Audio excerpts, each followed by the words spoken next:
face off again for the first time since. Hello, everybody. Welcome on into First Take. It's Thursday. We're happy to have you here with us. I'm Charlie Arnold, Stephen A. Smith, Max Kellerman in the house. And gentlemen, what a crazy past couple of weeks it really has been. Lots of shuffling around of the schedules, but finally, it looks like we're about to enter what can be considered a normal Week 14, and it starts tonight. The Patriots are visiting the Rams, and the Patriots, as we know, they're really fighting for their playoff lives. They are 6-6 as it stands right now. So, Max, I ask you, what do you think? Are the Patriots going to upset the Rams tonight?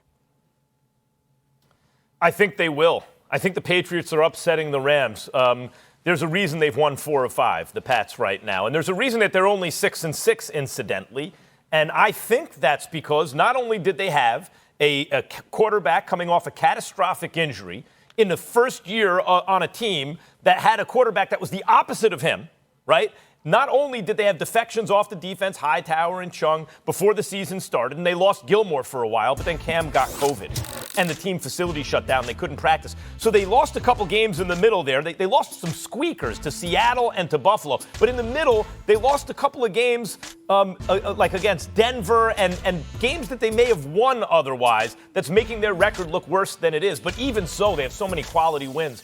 The Dolphins, the Raiders, Arizona. They beat good teams. And as I said, they came a play away from beating Seattle and a play away from beating Buffalo. They beat and compete with good teams. And the reason is they have the greatest coach in the history of the game. Remember last season, Stephen A., when we said Mike Tomlin did his best coaching job because without Roethlisberger, he went 8-8. They had a chance to go 9-7 last game of the season, right? Before they lost to the Ravens. Belichick may be doing his best. He's 6-6 now, and maybe should be 8-4, and maybe had COVID not hit 9-3 or something like that. Nevertheless, you are what your record says you are. They're a 6-6 team, but they are trending in the right direction. They are playing great defense. Cam Newton seems to be getting better and better in recent weeks as he distances himself from COVID. They just beat up on the other LA team 45-0, and the Rams have a quarterback who right now has a turnover problem. You better play mistake-free against the Belichick team. I think Goff right now is making a few too many mistakes, and I like the Patriots in an upset on the road. Max, I absolutely disagree with you. I think you're wrong about this. I understand that the Patriots are trending in the right direction, but I like what I've seen from the Rams. The Rams in the last 4 weeks have beaten Seattle, Tampa, and Arizona. The one game that they lost to the San Francisco 49ers, that was because Deebo Samuels looked like the second coming of Jerry Rice with 11 receptions for 133 yards. With the exception of that, the Rams would be on a 4-game winning streak. So I look at it from that perspective, and I don't see anybody on the New England Patriots that can do that kind of damage. I will remind you that the Patriots won the game last week primarily because the Los Angeles Chargers are just pathetic right now. I think Anthony Lynn is going to get himself fired. You can't lose leads of 21 to 17-point leads twice, an 11-point lead, et cetera, throughout this season with a rookie quarterback that's playing lights out, and you're going to get to keep your job. Ultimately, you're going to be the one held accountable because your special team stinks, and obviously your defense and your offense both appear to be demoralized under your stewardship. Anthony Lynn is in a world of trouble, and that's what the Patriots ran into last week. And where's the evidence? Because Cam Newton, who you talked about trending in the right direction, 12 of 19 for 69 yards. I mean, forgive me, stop the presses. What a spectacular performance by his part. Let's stop the nonsense here. It was more a product of the Chargers and how pathetic they have been as opposed to the New England Patriots. There's no excuse to lose 45-0 to the Patriots. In the end, that ain't going to happen to the Los Angeles Rams, which is the top 5 defense, number 1 against the pass, and number 3 against the rush. And you got cats like Aaron Donald and Brockers and Leonard Ford and those boys coming at Cam Newton. I don't see this being a good day. I understand that Bill Belichick is an exceptional coach, and he'll make things interesting because he's going to befuddle Jared Goff, and that's usually when they've struggled. Fair enough. He struggled against San Francisco. He struggled against Miami. Those are 2 of the losses they've had in the last 6 weeks, so that is fair. But the question is, can you generate anything offensively? And I don't believe that the New England Patriots are going to be able to generate anything offensively against this particular defense. I just don't see it. Well, listen, the Patriots, among the teams they've beaten recently, are Baltimore and Arizona. As I said, they're having quality wins against good teams. Now, they squeaked by the Jets, but again, that was coming out of that period where they had to shut down the facilities and Cam was getting over COVID, and even later said, you and I observed on the air, we wondered out loud, is he suffering still from some kind of lingering effects? And then Cam referred to it. So I think it's fair to say, yes, they almost beat the Bills, they squeaked by the Jets, but then they beat Baltimore at a time when that still seemed like a really good win, and Arizona, who'd been hot not too long before that. Now, it's one thing to beat the Chargers, Stephen A., who are a talented team. And this is what I mean about Belichick. Who has more talent on it, the Chargers or the Patriots? It's one thing to beat the Chargers. To beat them 45-0? 45-0? As bad as Anthony Lynn must be, what does that mean? If you gave Belichick the Chargers roster, he'd win 90-0? Can you get 45 to negative 40? That's probably about what it means. Coaching acumen. Yeah, right. 90-0. Belichick's coaching acumen. Right. 90 to nothing. It's a 90-point swing. The spread should be 90 points on the game.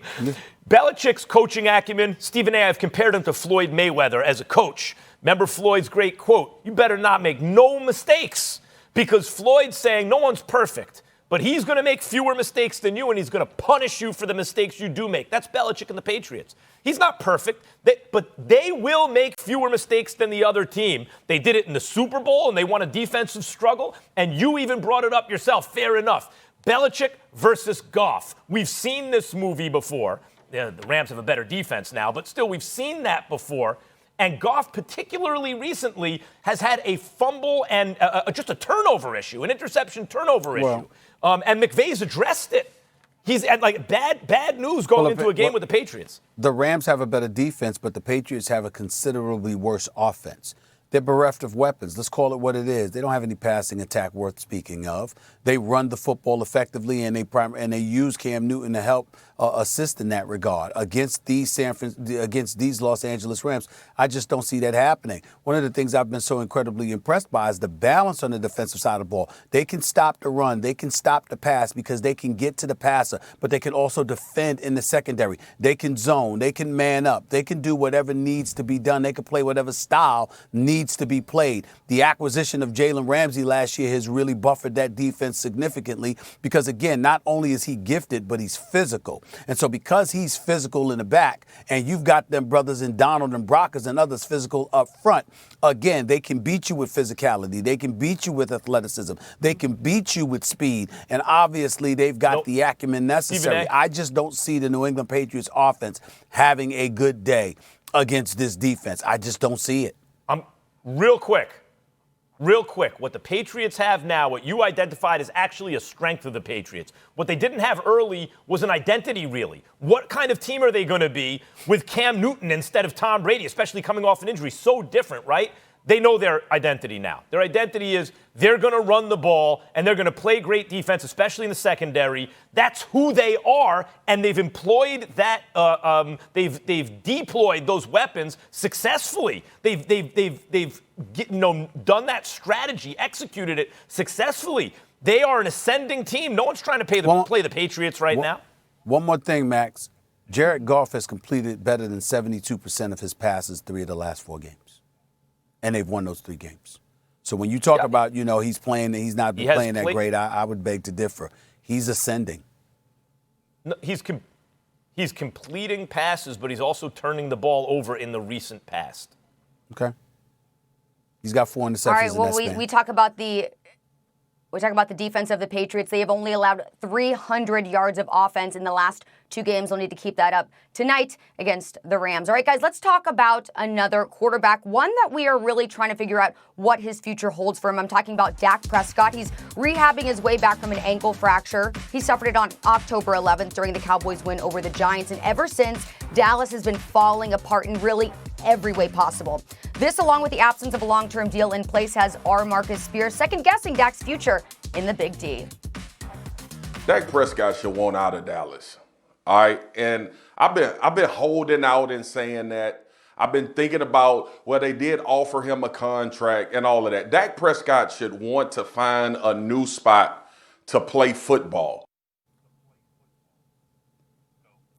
All right, Marcus Spears speaking out. Stephen A., what do you say? Should Dak want to stay in Dallas? Should he want to stay in Dallas? I'm not, Max, I'll let you go first on this. Let me hear what you have to say on this, Max Kellerman. I got to hear this. Go ahead, Max.